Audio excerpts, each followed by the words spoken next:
ሰላም ጤና ይስጥልኝ ሰዎች ሀገራቸው ይሄንን ስራ ብላ ከወከለቻቸው በኋላ እነዛ ሰዎች በታማኝነት ስራቸውን ሰርተው ሲጨርሱ መጨረሻ ላይ ሲጣሉ ሲዘነጉ ነገሮች ከአቅማቸው በላይ ሆነው ተጨናንቀው ካረፉ በኋላ ቤተሰቦቻቸው እንደ ማንኛውም ሰው ሲጣሉ ሲገፉ ስትመለከቱ በጣም ታዝናላችሁ። ይሄ ችግር ካጋጠማቸው ወገኖቻችን መካከል ከቤንሻንጉል ጉሙዝ የተገኘው አምባሳደር ተርፋ መንገሻ አንዱ ነው።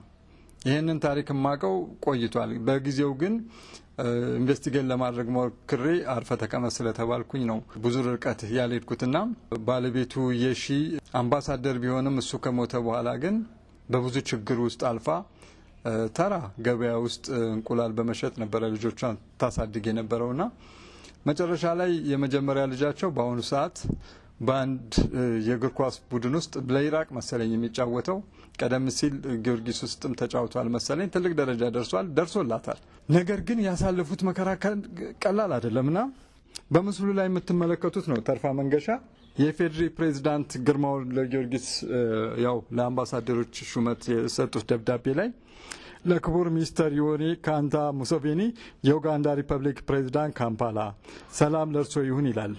በሁለት ሀገሮች መካከል በመልካም ሁኔታ ጸንቶ የቆየ ወዳጅነትና መግባባት ተጠብቆ እንዲቆይና የበለጠ እንዲጠናከር አስፈላጊ በመሆኑ አቶ ተርፋ መንገሻ በኡጋንዳ ሪፐብሊክ የኢትዮጵያ ባለሙሉ ስልጣን አምባሳደርና ልዩ መልእክተኛ እንዲሆኑ ሸምያለው።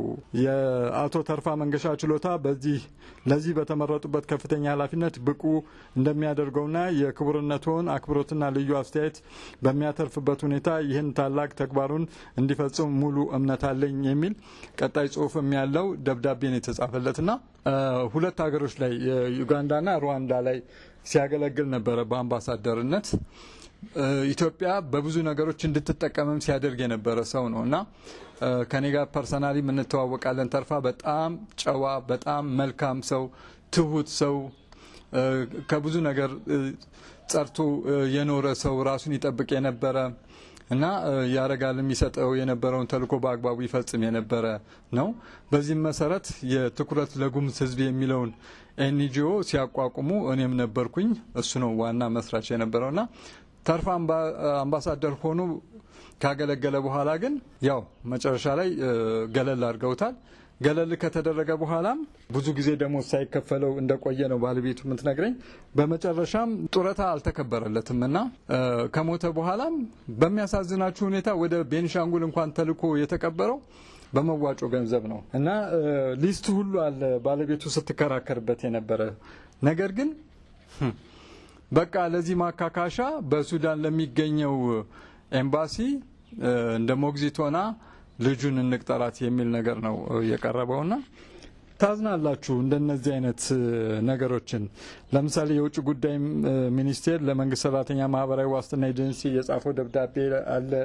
ከዛ በኋላ ጡረታ ሚኒስቴርም እንደዚሁ የጻፈው ነገር አለ እና ከመከራው ብዛት የተነሳ ባለቤቱ ወይዘሮ የሺ ራሱ አንድ አይኗ እስከ መጥፋት ደርሷል።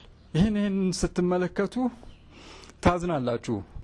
አንድ ሰው ሀገሩን ካገለገለ በኋላ በክብር መሸኘት ሲገባው የጡረታ መብቱ ትንሽም ትሁን ላገለገለው ነገር ክብር ሊሰጠው እየተገባ ያ አልሆነም። የውጭ ጉዳይ ሚኒስቴር ያላችሁ አሁንም ዶክተር ጢሞቴዎስ እና ሌሎች ከሳቸው በታች ያላችሁ ሰዎች ይህንን ጉዳይ እንዴት ነው የምትመለከቱት?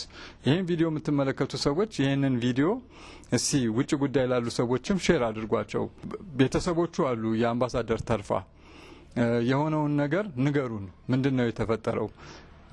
ዶክተር አብይ ወደ ስልጣን ከመምጣታቸው በፊት ነው የሁሉ ነገር የነበረውና ከመጡም በኋላ ሚስትየው ብዙም እንቅስቃሴ አላደረገችም። ስለዚህ እባካችሁን ይሄንን ቤተሰብ እንደገና ዞር ብለን እንመልከተው ማለት እፈልጋለሁ። ስለተከታተላችሁኝ እጅግ አድርጌ አመሰግናለሁ። ተርፋ መንገሻ ወንድሜ ነፍስ በሰላም ትረፍ። ለሀገር ሰርተሃል፣ ደክመሃል፣ ለፍተሃል። አንተ ብታልፍም የሰራሃቸው ስራዎች በልባችን ውስጥ አሉ። መቼም አንረሳም። ነፍስ በሰላም ትረፍ ማለት እፈልጋለሁ። አመሰግናለሁ።